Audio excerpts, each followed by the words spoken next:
Hello friends, welcome to my YouTube channel.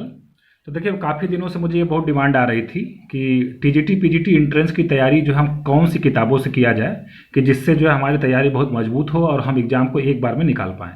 तो देखिए, सबसे पहले मैं आपसे बताना चाहता हूँ कि ये जो टीजीटी पीजीटी एंट्रेंस की तैयारी है ना, ये एक दिनों में या एक हफ्ते या 10 दिन में कंप्लीट नहीं होने वाली है। इसके लिए कम से कम आपको जो है 6 महीने से लेकर 12 महीने तक, मतलब 6 महीने से लेकर साल भर तक कम से कम आपको कठिन परिश्रम करना पड़ेगा, क्योंकि इसमें जो है ना, देखिए, बहुत कंपटीशन बहुत हाई हो गया है। पढ़ने वाले कैंडिडेट की कमी नहीं है और सिर्फ सॉल्यूशन जानना ही सफिशिएंट नहीं होता है, उसको जो है उस टाइम पीरियड में जो है कंप्लीट करना भी ज़रूरी होता है। इसके लिए आपको जो है किताब आपके पास होने चाहिए, अच्छे अच्छे बुक्स होने चाहिए और उसको पढ़ना भी है आपको जो है। तो उसी क्रम में मैं आज चर्चा करने जा रहा हूँ कि टीजीटी पीजीटी एंट्रेंस, चाहे वो केंद्रीय विद्यालय का हो, चाहे नवोदय विद्यालय का हो, चाहे आपके स्टेट का हो, उसके लिए कौन सी किताबों को पढ़ा जाए। देखिए, सबसे पहले मैं ये बताना चाहता हूँ कि बहुत सारे कैंडिडेट जो है ना, क्या करते हैं कि वो उनको अपने स्टेट का पहले तो सिलेबस नहीं पता होता है, या अगर सिलेबस पता होता है तो वो सबसे पहले जो है ना, जो हायर एजुकेशन की है, मतलब बीएससी और एमएससी का जो उसमें पार्ट है, वो उसकी तैयारी में जुट जाते हैं। अब देखिए, अलग अलग स्टेट्स का अलग अलग सिलेबस है, केंद्रीय विद्यालय का अलग सिलेबस है, नवोदय का अलग सिलेबस है, राजस्थान का जो है, जो आरपीएससी का है, ग्रेड 1 ग्रेड 2 का, उसका अलग सिलेबस है ना। यूपी टीजीटी पीजीटी का अलग सिलेबस है। तो हर स्टेट का जो अलग अलग सिलेबस है, उसमें नंबर ऑफ क्वेश्चंस भी अलग तरीके से पूछे जाते हैं। दिल्ली का अलग सिलेबस है। तो उसमें देखिए, होता क्या है ना कि मैक्सिमम एग्जाम में जो है ना, ये होता है, जैसे केंद्रीय विद्यालय का भी जो हाल ही में पेपर हुआ 2018 का, मैंने उसका एनालिसिस किया। तो उसमें मैंने देखा कि अगर 4 से 5 क्वेश्चन छोड़ दिए जाए तो पूरे के पूरे क्वेश्चन 11th-12th क्लास से पूछे गए थे। ऐसे ही अगर हम अगर यूपी टीजीटी पीजीटी की बात करें जो है, तो जो जिसका एग्जाम अभी फरवरी और मार्च में होने वाला है, उसमें भी पूरा 125 क्वेश्चन या 120 क्वेश्चन जो भी आते हैं, कंप्लीट मैथमेटिक्स के आते हैं। और उसमें भी आप मान के चलिए, जो 2013 का पेपर था, उसकी एनालिसिस करके अगर मैं बताऊं, तो उसमें भी लगभग आप समझिए कि 90 to 95% क्वेश्चन 11th-12th क्लास से पूछे गए थे। तो कुल मिला जुला को ओवरऑल एनालिसिस ये है कि आपको जो सबसे पहले जो है ना, क्लास 11-12 पे पूरा फोकस करना है। उसकी एकदम मजबूत तैयारी आपकी होनी चाहिए। उसकी तैयारी करने के बाद ही आप ग्रेजुएशन और पोस्ट ग्रेजुएशन के टॉपिक को टच करें तो अच्छा होगा, ठीक है। तो उस क्रम में देखिए, मैं दो तरीके के कैंडिडेट होते हैं। एक जिनका बेसिक बहुत मजबूत है और सिर्फ उनको एडवांस तैयारी करनी है, और दूसरे वो कैंडिडेट होते हैं जिनको अभी बेसिक से पढ़ना बाकी है। तो उनके लिए मैं बताना चाहता हूँ कि सबसे पहले आप ये जो एनसीईआरटी की किताब है ना, देखिए, जैसे एनसीईआरटी का मैंने ये किताब लिखा है, text book for class 12 part 1। तो ये एनसीईआरटी का 12th क्लास के लिए 2 किताबें, 11th क्लास के लिए एक किताब, 9th क्लास के लिए एक किताब और 10th क्लास के लिए एक किताब आती है। तो जो कैंडिडेट का पहले बेसिक जो है क्लियर नहीं है, सबसे पहले वो जो है इन किताबों को जो खरीदें और इस पे से पढ़ें। क्योंकि आजकल जो केंद्रीय विद्यालय का है, चाहे नवोदय विद्यालय का है, या बहुत सारे एंट्रेंस जो है स्टेट के एग्जाम जो है टीजीटी या पीजीटी दोनों के लिए मैं ये बुक्स की चर्चा कर रहा हूँ। टीजीटी और पीजीटी दोनों एग्जाम के लिए बुक्स की मैं चर्चा कर रहा हूँ, ठीक है। तो वो सबसे पहले जिनका बेसिक क्लियर नहीं हो, वो एनसीईआरटी की किताबें 9 to 12 लेके पढ़ें, ठीक है। इसके बाद देखिए, इसी क्रम में एक बढ़िया बुक आती है जो है ना, एनसीईआरटी एग्जाम्पलर। ये मैथमेटिक्स इसका नाम होता है एनसीईआरटी एग्जाम्पलर, ठीक है ना। इसको मैं अगर आपको भीतर से दिखाऊं तो mathematics exemplar problems for class 11th। तो ये 11th और 12th वाली आप जो है 2 किताबें आप ले सकते हैं, क्योंकि मैंने देखा कि बहुत सारे क्वेश्चंस यहाँ से भी पूछे जाते हैं। इसका स्टैंडर्ड थोड़ा एनसीईआरटी की जो किताबें हैं ना, उससे थोड़ा स्टैंडर्ड अच्छा है। इसमें कॉन्सेप्ट ज़्यादा नहीं दिया हुआ, ये प्रॉब्लम्स का कलेक्शन है, ठीक है। आपको जो अमेजन से और या तो जो है आपको जो दुकानों से मिल जाएंगे जो है एनसीईआरटी एग्जाम्पलर, ध्यान नाम रखना है, एनसीईआरटी मैथमेटिक्स एनसीईआरटी एग्जाम्पलर। ये 11th और 12th क्लास की आप ले सकते हैं। जो भी देखिए बुक्स में बता रहा हूँ मैं, अपने जो है प्रीवियस जो है हमारा जो लास्ट 10 to 15 ईयर्स का जो मेरा टीचिंग एक्सपीरियंस है, उसके आधार पे मैं बता रहा हूँ। और ऑलरेडी मैं केंद्रीय विद्यालय का पीजीटी क्वालिफाइड कैंडिडेट हूँ, नवोदय विद्यालय पीजीटी क्वालिफाइड हूँ, टीजीटी यूपी का टीजीटी और पीजीटी मैथ्स क्वालिफाइड कैंडिडेट हूँ मैं, सीटेट क्वालिफाइड हूँ मैं, यूपी जो है टीईटी का मैं क्वालिफाइड हूँ, मैं गेट क्वालिफाइड हूँ और नेट क्वालिफाइड हूँ। तो इस बेसिस पे, इस पूरे एक्सपीरियंस के आधार पे मैं आपको जो है बता रहा हूँ कि ये कौन कौन से बुक्स जो है बहुत सटीक होंगी आपकी तैयारी के लिए। तो इस क्रम में जो देखिए अगली किताब, तो ये तो एनसीईआरटी की बातें होगी। अब देखिए, एक बात को मैं आपको सजेस्ट करना चाहता हूँ। देखिए, इस तरीके गाइड्स आती है, मैं इस किताब की जो है आलोचना नहीं कर रहा हूँ, किताब अच्छी है, कोई दिक्कत वाली बात नहीं है। लेकिन बहुत सारे कैंडिडेट करते क्या है ना, इस तरीके गाइड खरीद के ले जाएंगे और वो सोचते हैं कि बस इसमें से पढ़ लो और ऑब्जेक्टिव क्वेश्चन लगा लो, उतने से हो जाएगा। देखिए, जब आपका कॉन्सेप्ट क्लियर नहीं है तो सिर्फ ये गाइड पढ़ने से आपको जो है ना आप कभी भी एंट्रेंस क्लियर नहीं कर पाएंगे। तो इसलिए सबसे इंपॉर्टेंट बात ये है कि आप जो इस तरीके गाइड शुरू में ना पढ़िए, आप पहले अपने कॉन्सेप्ट को पक्का करिए। अगर आपका कॉन्सेप्ट पक्का हो गया तो प्रैक्टिस के लिए आप इसको ले सकते हैं।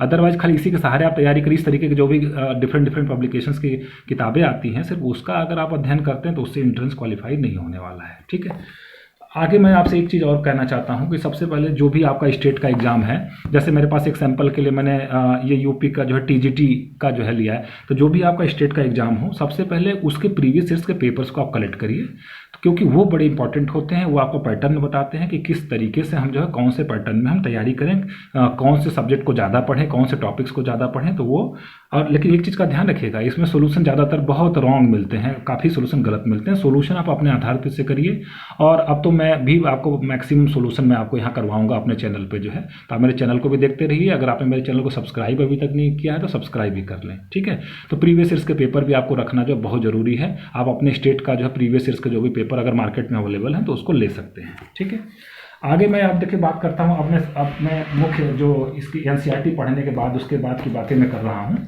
तो सबसे पहले ये किताब मैं आपको दिखाना चाहता हूँ। देखिए, ये है ऑब्जेक्टिव मैथमेटिक्स और ये है हमारा अलजेब्रा। ये पार्ट वाइज आता है। इसके ये यशचंद पब्लिकेशन का है। ठीक है, यशचंद पब्लिकेशन है, ये लिखा हुआ है। इसके राइटर हैं डॉक्टर RS अग्रवाल और दीपक अग्रवाल। ठीक है ना, तो ये किताब जो है ये जो है RS अग्रवाल की जो किताब है ना, ये पार्ट वाइज आती है ना। तो देखिए, एक चीज़ इसमें मैं आगे बढ़ूँ इस क्रम में, उससे पहले मैं आपसे ये कहना चाहता हूँ ना कि कभी कभी कैंडिडेट करते क्या है ना, वो बहुत हायर लेवल की किताबें लगाना शुरू कर देते हैं, है ना। वो जो IIT का जो है मेंस और एडवांस की किताबें लगाना शुरू कर देते हैं। देखिए, आपको TGT PGT के स्तर का ज्ञान होना चाहिए। वो कैसे होगा, जब आप प्रीवियस ईयर्स के पेपर की एनालिसिस करेंगे। तो ये जो किताब बनी है ना, एकदम परफेक्ट बनी हुई है, एकदम जो है एकदम लिखा है इसमें इंजीनियरिंग एंट्रेंस एग्जामिनेशन, लेकिन इसमें जो है ना ये IIT के लेवल के क्वेश्चंस इसमें नहीं है। इसमें जो आपके स्टेट के इंजीनियरिंग के एग्जाम के क्वेश्चंस होते हैं ना, उस लेवल के और उसी लेवल के क्वेश्चंस जो है आपको TGT PGT में पूछे जाते हैं। इसलिए बहुत हाई फाई किताब पढ़ने की जो IIT किताबें आप पढ़ते हैं, कुछ मैंने कैंडिडेट को देखा है जो कि IIT किताबें मेंस और एडवांस के लगाने लगते हैं, उसकी ज़रूरत नहीं है आपको, वो आपका वेस्टेज ऑफ टाइम है। ठीक है, तो आप उस अगर किताबों को नहीं पढ़िए। ये जो है RS अग्रवाल की जो किताब है ना, एकदम कंप्लीटली एकदम अकॉर्डिंग टू सिलेबस आपको जो है मिलेगा, आपका कहीं का भी आप तैयारी कर रहे हैं उसमें मिलेगा। तो ये इसका अलजेब्रा पार्ट है। ये जो है 5-6 पार्ट में आती है। मैं अभी सभी पार्ट आपको दिखाता हूँ। इसकी खास बात, एक और ख़ास बात है कि देखिए, जैसे कैंडिडेट मुझसे पूछते हैं ना कि सर मुझे शॉर्टकट्स बताइए, जो है कि शॉर्टकट्स जो है उस सब्जेक्ट में क्या है। ठीक है ना, तो देखिए शॉर्टकट्स क्या होता है ना, जैसे जो फार्मूले होते हैं, कुछ फार्मूले होते हैं, उसी को जनरल फॉर्म में जो है लिख दिया जाता है चैप्टर्स में। तो जब तक आप बुक्स की स्टडी नहीं करेंगे जो है ना, तब तक आपको उस चीज़ का ज्ञान नहीं हो पाएगा।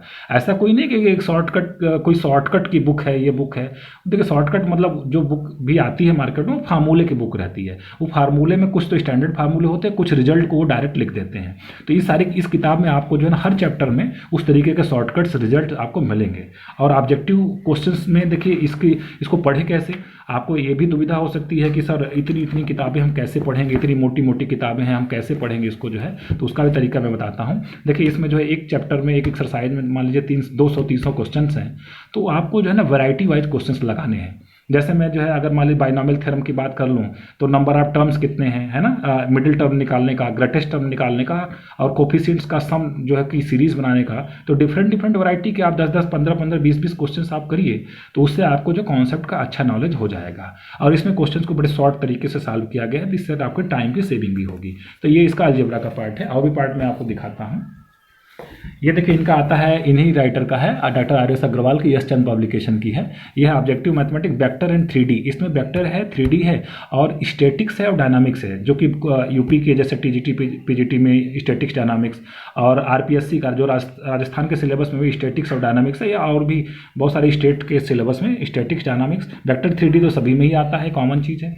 तो ये वेक्टर और 3D की किताब है। ठीक है, और आगे मैं अगर बात करूं तो इन्हीं राइटर के, देखिए ये है ऑब्जेक्टिव मैथमेटिक्स, इन्हीं राइटर की है, डॉक्टर RS अग्रवाल और दीपक अग्रवाल है। यशचंद पब्लिकेशन है आपका। और ये ट्रिग्नोमेट्री है, बड़ा अच्छा लिखा गया है, बहुत सटीक लिखा गया है। आपको सारे, मैं अगर क्वेश्चंस को दिखाऊं तो बड़ा अच्छा क्वेश्चन और कंप्लीट सोल्यूशन है। अच्छी बात है, कंप्लीट सोल्यूशन है। ठीक है, तो आप अगर बढ़िया से तैयारी करना चाहते हैं, अगर आप इस पर 6 महीने और 8 महीने का समय देना चाहते हैं, 6 महीने से साल भर तक का समय देना चाहते हैं, और अगले साल की आप तैयारी करने जा रहे हैं, तो यहाँ से आप स्टार्ट कर सकते हैं। बहुत मजबूत तैयारी होगी आपकी, जो है सिलेक्शन आपका जो है पक्का होगा। ठीक है। आगे मैं बात करता हूँ, देखिए इन्हीं राइटर की है। देखिए इन राइटर की किताब दिखाने का मतलब ये नहीं कि मैं इनका प्रचार प्रसार कर रहा हूँ, मुझे इससे कोई लेना देना नहीं है, बस ये मैं आपकी हेल्प करने के लिए कर रहा हूँ। और जस्ट ये सजेस्टिव बुक्स हैं, ऐसा नहीं कि मेरे कहने से आपको सब खरीद लेना है। आप जो भी उचित समझे अपने हिसाब से निर्णय लेके करिए। लेकिन मेरा ये चूंकि मुझसे लोग पूछ रहे थे किताबों के बारे में सर चर्चा करिए, तो मैं आपको बता दे रहा हूँ, ठीक है। और एक चीज़ जान लीजिए, कोई एक किताब पढ़ लेने से, कोई गाइड पढ़ लेने से आप टीजीटी पीजीटी का एंट्रेंस निकालना थोड़ा मुश्किल है। वो तभी पॉसिबल जब आपका जो है एकदम फाउंडेशन बड़ा मजबूत है, सब चीज़ मजबूत है, तो सिर्फ प्रैक्टिस करिए। लेकिन आप चाहते हैं, अभी तैयारी के दौर में है, मजबूत तैयारी चाहते हैं, शॉर्टकट्स चाहते हैं, तो ऐसी किताबों को आपको पढ़ना पड़ेगा। ये डिफरेंशियल कैलकुलस की उन्हीं की बुक है, doctor R S Agarwal, Deepak Agarwal, यशचंद publication की है, ठीक है। इसके बाद अगर मैं बात करूँ जो है, तो इन्हीं राइटर की है जो है, ये देखिए integral calculus and differential calculus है, डॉक्टर आर एस अग्रवाल और दीपक अग्रवाल का, उन्हीं राइटर का है। और ये सारी बुक्स आपको अमेजन पे मिल जाएगी, और मुझे पॉसिबल हुआ तो मैं वीडियो के नीचे इसका लिंक भी दे दूंगा, तो आप इसमें जो भी किताबें मंगवाना चाहें आप मंगवा सकते हैं। सभी का दाम जो है लगभग 150 से 200 रुपये, कोई 300 रुपये ऐसे करके है। आप जो है मैक्सिमम 1000-1200 रुपये में सारी किताबें आपकी आ जाएंगी, ठीक है। इसके बाद जो है देखिए इन्हीं राइटर का है जो है, अगर मैं दिखाऊँ, objective mathematics by doctor R S Agarwal, Deepak Agarwal. और ये जो पार्ट है ये है कोऑर्डिनेट ज्योमेट्री है ना, ये कोऑर्डिनेट ज्योमेट्री है, उन्हीं राइटर का, यशचंद पब्लिकेशन का है। तो इसको आप जो ले सकते हैं। इसके बाद अब देखिए, ये तो ग्रेजुएशन का, ये तो हमारा 10+2 लेवल का सिलेबस कंप्लीट हुआ। अब आगे मैं थोड़ा हायर मैथमेटिक्स की बात कर लेता हूँ। तो देखिए इसके लिए लीनियर अलजेब्रा, अब बहुत सारी स्टेट्स के सिलेबस में जो है लीनियर अलजेब्रा आता है जो है, तो ये लीनियर अलजेब्रा है फॉर बीए बीएससी स्टूडेंट्स। ये आर कुमार राइटर हैं जो दिल्ली यूनिवर्सिटी में प्रोफेसर हैं। ये वर्धमान पब्लिकेशन की बुक है जो है, brilliant mathematics series linear algebra, R Kumar. बहुत शॉर्ट में जितना ज़रूरत है आपको जो उतनी ही बातें इसमें लिखी गई हैं, और कंपटीशन में क्वेश्चन डायरेक्ट यहाँ से पूछे जा रहे हैं, ठीक है। आगे मैं बात करूँ अगर इसी क्रम में जो है, तो डिफरेंशियल इक्वेशन, आप सिलेबस अपना देख लीजिएगा आपके सिलेबस में डिफरेंशियल इक्वेशन है कि नहीं। तो डिफरेंशियल इक्वेशन उन्हीं राइटर की है, brilliant mathematics series differential equation by R Kumar, Vardhman publication का है। तो ये भी बड़ी अच्छी बुक है जो है, कंप्लीट आपको जो डिफरेंशियल इक्वेशन का नॉलेज इसमें से मिल जाएगा, ठीक है। इसी क्रम में देखिए, अगर मैं बात करूँ, अगर आपके सिलेबस में अब्स्ट्रैक्ट अलजेब्रा है, बहुत सारे स्टेट्स के सिलेबस में अब्स्ट्रैक्ट अलजेब्रा है, तो उन्हीं राइटर का है, brilliant mathematics series abstract algebra group theory by R Kumar, Vardhman publication का। इसको भी आप ले सकते हैं। सब सारी किताबें 100, 125, 150 रुपये के आसपास हैं, ठीक है।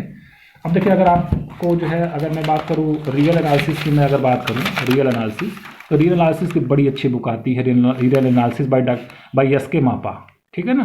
तो इस पर रियल एनालिसिस अगर आपका सिलेबस में है तो पूरी किताब पढ़ने की जरूरत नहीं है। इसमें से मुख्य रिजल्ट जो कि मैं बीच बीच में, आप जो चूंकि मैं कोर्स चलाता ही हूँ जो है, तो मैं आपको बताऊंगा कि इसमें से क्या क्या चीज़ें पढ़नी है, कौन कौन चीज़ें पढ़ने लायक है, कौन कौन चीज़ें छोड़ने लायक है। इसका जो है पोर्शन बहुत ज़्यादा एग्जाम्स में नहीं आता है, तो मैं आपको बताऊँगा किससे इस तरीके की किताबों को पढ़ा जाए, ठीक है। आगे इसी क्रम में अगर मैं बात करूं, तो कुछ यूनिवर्सिटीज़ के सिलेबस में जो है आता है कॉम्प्लेक्स वेरिएबल, मतलब कॉम्प्लेक्स एनालिसिस भी आता है, theory and function of complex analysis, Shanti Narayan, Yashchand publication है, डॉक्टर पीके मित्तल की किताब है। तो इसमें कॉम्प्लेक्स एनालिसिस अगर आपके सिलेबस में है तो निश्चित रूप से ये किताब आपको हेल्प करेगी। कहीं कहीं के सिलेबस में जो है लीनियर प्रोग्रामिंग भी आती है, तो लीनियर प्रोग्रामिंग जब क्लास 12 की एनसीईआरटी पढ़ेंगे आप, तो उससे कवर हो जाता है लीनियर प्रोग्रामिंग प्रॉब्लम्स, ठीक है। तो वो किताब का ले सकते हैं। तो इस तरीके से मैंने जो है ना लगभग सारे पोर्शंस को मैंने टच किया। किताबें तो मेरे पास लगभग 7000 to 8000 किताबें मैं रखा हूँ जो है। लेकिन ये है ना कि अब वो सारी किताबों को इस वीडियो में दिखाना मुश्किल है, वो सारी चीज़ों को आप पढ़ भी नहीं सकते हैं, उतना टाइम आपके पास नहीं रहेगा। तो आप जो है कम से कम एक एक टॉपिक की एक एक किताब जो है ले सकते हैं जो है, और उसको जो मजबूती से आप पढ़िए। और आप ऐसा बिल्कुल नहीं सोचिए कि आपका जो 10 दिन 15 दिन 1 महीना पढ़ के हम जो एंट्रेंस को क्वालिफाई कर लेंगे, ऐसा नहीं है। बहुत कड़ी प्रतिस्पर्धा है, और जो कैंडिडेट्स हैं जो बहुत अच्छी तैयारी कर रहे हैं, बहुत ज़बरदस्त तैयारी चलती है। तो सिर्फ नॉलेज होना ही नहीं सफिशिएंट है, उसमें आपको शॉर्टकट्स भी आने चाहिए, टाइम सेव करने आना चाहिए। अच्छा, इसी क्रम में मैं एक और बात बता दूं आपको ना, कैंडिडेट आजकल पूछते हैं कि सर मैंने वीडियोज़ में देखा जो है, मैं डाला तो लोग पूछते हैं कि सर 1 मिनट से भी कम समय रहता है। देखिए ऐसा नहीं होता है। मैं बता दूं कि जहाँ पे जैसे एक कुछ जैसे फर्स्ट पार्ट और सेकंड पार्ट 2 पार्ट अगर आता है कहीं कहीं के पेपर में, जैसे मैं केवी की ही बात कर लूँ, तो उसमें जो है मान लीजिए कि इस बार जो है 80 क्वेश्चन आया जो है सब्जेक्ट का, और 70 क्वेश्चन आया जो है आपका फर्स्ट पार्ट का। तो जो 70 क्वेश्चन होते हैं ना, वो सिर्फ टिक करने वाले होते हैं। उसको आपको अगर देखा, आपने को आता है तो आपने टिक किया, उसमें कुछ बहुत ज़्यादा दिमाग लगाने की जरूरत नहीं पड़ती है। तो उसमें जो है अगर आपको आता है तो वो जो आपका 70 क्वेश्चन है ना, उसको आप 40 मिनट में 30 मिनट में कर सकते हैं। तो जो बाकी आपके 30-40 मिनट होते हैं ना, वो मैथमेटिक्स के पार्ट में मिल जाते हैं। तो अब और दूसरी बात, मैथमेटिक्स के पोर्शन जैसे मान लीजिए 80 क्वेश्चन आया तो 80 क्वेश्चन करने की ज़रूरत नहीं होती है, इतना तो टॉपर भी नहीं करता है। मैं आपको बताऊं कि मैं 2013 का क्वालिफाइड हूँ, मैं केवी का जो है नवोदय विद्यालय का भी मैंने क्वालिफाई किया हुआ पीजीटी जो है।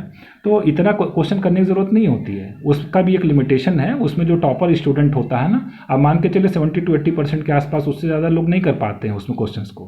तो आपको पूरे क्वेश्चन अटेम्प्ट करने की ज़रूरत भी नहीं है। लेकिन लोग जो उसमें परेशान रहते हैं, सर इतना कैसे हो पाएगा, ये कैसे हो पाएगा, वो कैसे हो पाएगा। पहला पढ़ना तो स्टार्ट करिए, बुक्स की स्टडी करिए, डीप स्टडी करिए जो है। और मेरे चैनल से आप जुड़े रहिए लगातार जो है। मैं आपको बीच बीच में टिप्स इसके देता रहूँगा, मैं टेस्ट भी कंडक्ट करता रहूँगा। तो इस तरीके से आपकी तैयारी मजबूत होगी, निश्चित रूप से आप अपने जो गोल है उसको आप क्वालिफाई कर पाएंगे। तो आज के लेक्चर को मैं यही भी समाप्त कर रहा हूँ, और आगे जो है मैं इसी टॉपिक से मोटिवेशनल वीडियो भी बनाऊंगा, तो उसको भी आप ज़रूर देखिएगा। इससे आपको जो है काफ़ी लाभ होगा और अपने करियर में आप आगे बढ़ेंगे। Thank you very much.